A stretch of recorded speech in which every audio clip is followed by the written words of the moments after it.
Chapter 7. Home Again. Poppy and her father did not talk on the long way home. Only occasionally did she say, "Watch the puddle, Papa," or "Won't be long now." That was all. Lungworth, walking with his head down, eyes glued to his feet, kept uttering sighs. Now and then he reached up to touch his hat, just to be sure it was there. Once, after stealing a look at Poppy, a look that she caught, he let out something like a moan. Poppy was fearful of asking her father the questions she kept asking herself.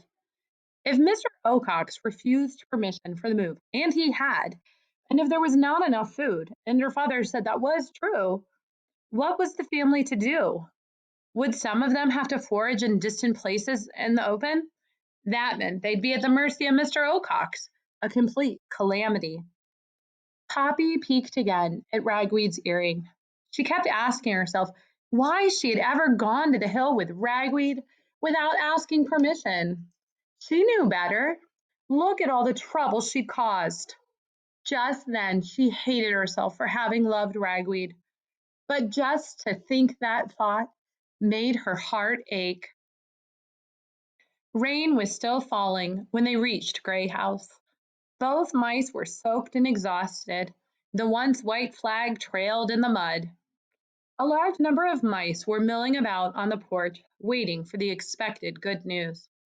Sure enough, when Poppy and Lungworth appeared, a cheer went up. The sound brought Lungworth to a dead halt. The old mouse stared blankly at the row of eager faces.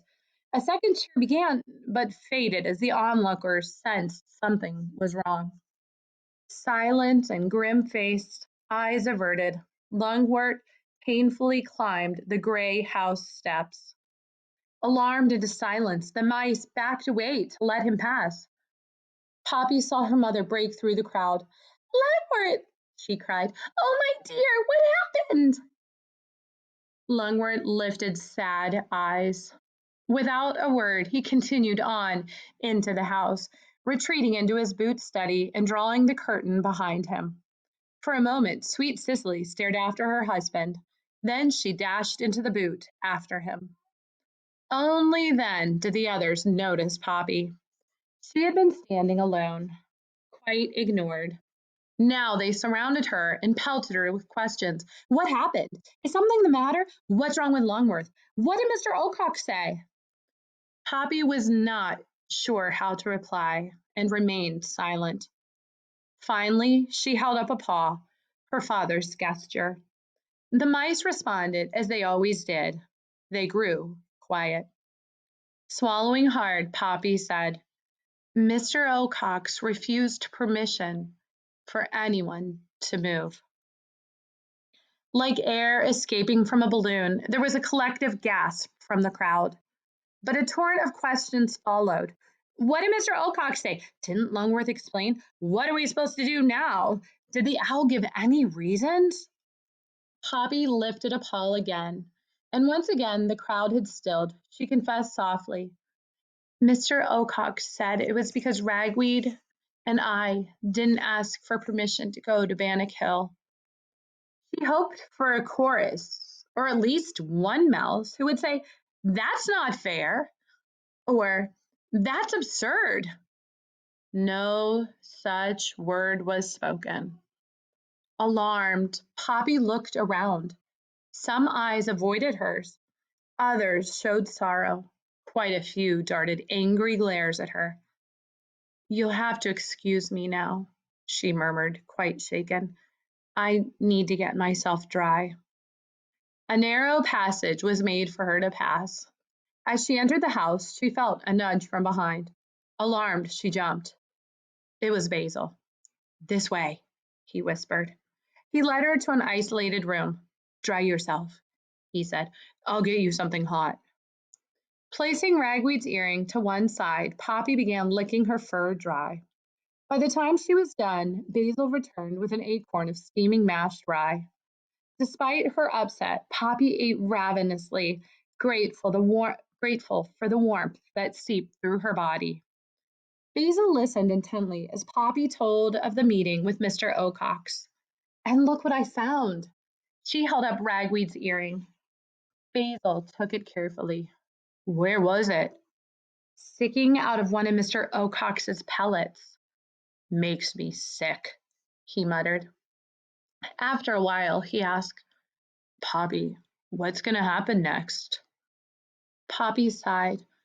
I thought it would have been impossible to feel worse than I did when Ragweed died. I was wrong. This is worse. So many will suffer. And guess who's being blamed? Me.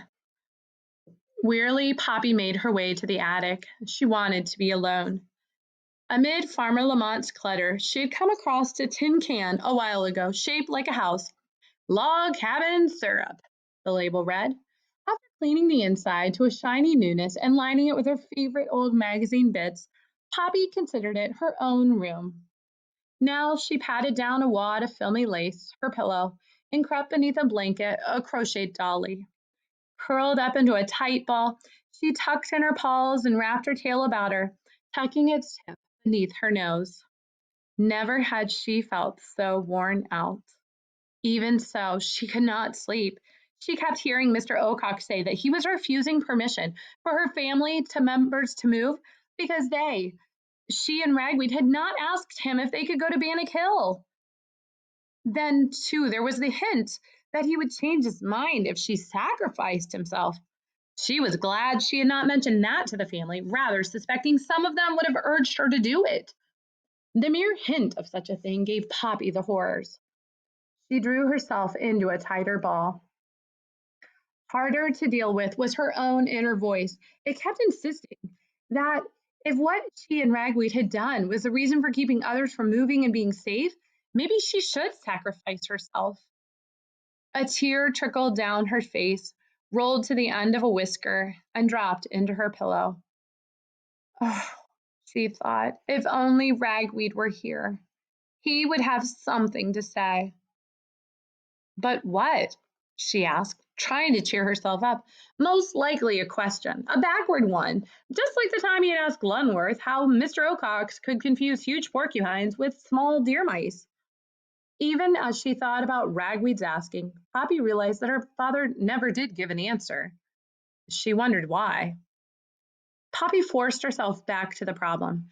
Mr. Ocock said he was refusing permission because of something she and Ragweed had done. How would Ragweed have turned that around? Poppy could almost hear it. Ragweed would have said, "What did refusing permission allow Mr. Ocox to do?" Just asking herself the question, because it lifted some of the burden from her, gave Poppy a sense of encouragement. Well, then, what did refusing permission allow Mr. Ocox to do? Poppy tried to remember exactly what had occurred when her father finally came to his point and requested permission for the move. Slowly but clearly it came back. When Lungworth asked the question, Mr. Ocock became flustered. He seemed unsure about something connected with Newhouse. That is, he didn't ask Lungworth about the move. He asked if he had been to Newhouse. In fact, he actually asked the question twice. Or was it 3 times? The point was, the moment Longworth said he had not been to Newhouse, that was when Mr. Ocock said no. But it was not, Poppy recalled, no, you can't move. Rather, it was, no, you can't move to Newhouse. Well, then, what did refusing permission allow Mr. Ocox to do? It allowed him to keep the mice away from Newhouse. Poppy sat up. Was it possible that there was something there at Newhouse that Mr. Ocox wanted to keep hidden from them? Was that the real reason for his refusal? The idea so excited Poppy that she felt like rushing downstairs to tell Longworth. She started to get up, only to stop. If she had hit upon the real reason for Mr. Ocox's refusal, there was but one way she could prove it. She would have to go to Newhouse and see what was there. and she could hardly ask Mr. Ocock's permission to do that. I don't care, Poppy said aloud, making a fist of a paw. I'll do it. I will. With a sigh of exhaustion, Poppy finally fell asleep. But it was not a restful sleep. She kept dreaming she was lost. Worse, no matter where she turned for help, she only saw eyes. Mr. Ocox's eyes. They were always just above and behind her.